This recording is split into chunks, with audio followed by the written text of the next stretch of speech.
Bienvenue sur boursicoté.com pour ce nouveau point hebdomadaire de marché avec une semaine qui sera notamment marquée par le NFP en fin de semaine et de nombreuses publications d'entreprises.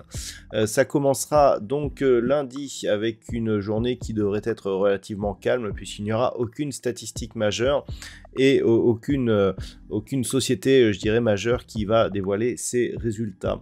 Mardi, nous aurons du côté des États-Unis dans l'après-midi les chiffres du Conference Board ainsi que le rapport JOLTS du côté des entreprises.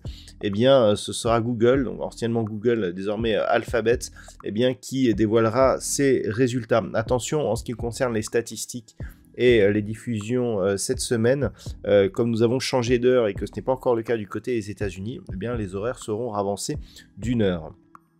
Mercredi, en France, nous aurons les chiffres du PIB du côté de l'Allemagne. Tout au long de la journée, nous aurons les chiffres du chômage, les chiffres du PIB et les chiffres de l'inflation.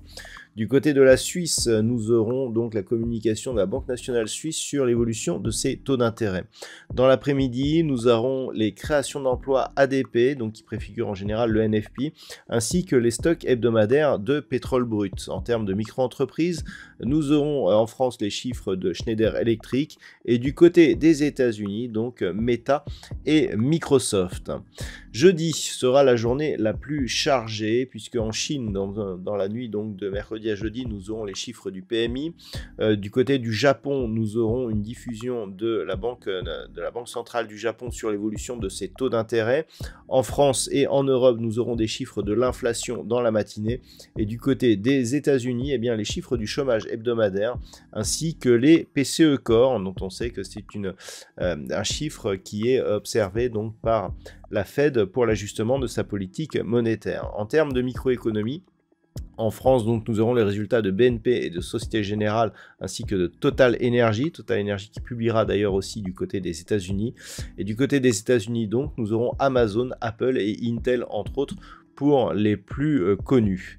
Et enfin, vendredi, eh bien, sera une journée un peu plus calme, même si nous aurons tout de même dans l'après-midi les chiffres du NFP ainsi que le taux de chômage, donc NFP pour les non-farm payroll, qui concerne donc le chômage non agricole. Et puis ensuite, eh bien, nous aurons le PMI manufacturier pour clôturer cette semaine. Voilà donc ce qu'il faut savoir pour cette semaine. Je vous souhaite de bons trades sur les marchés.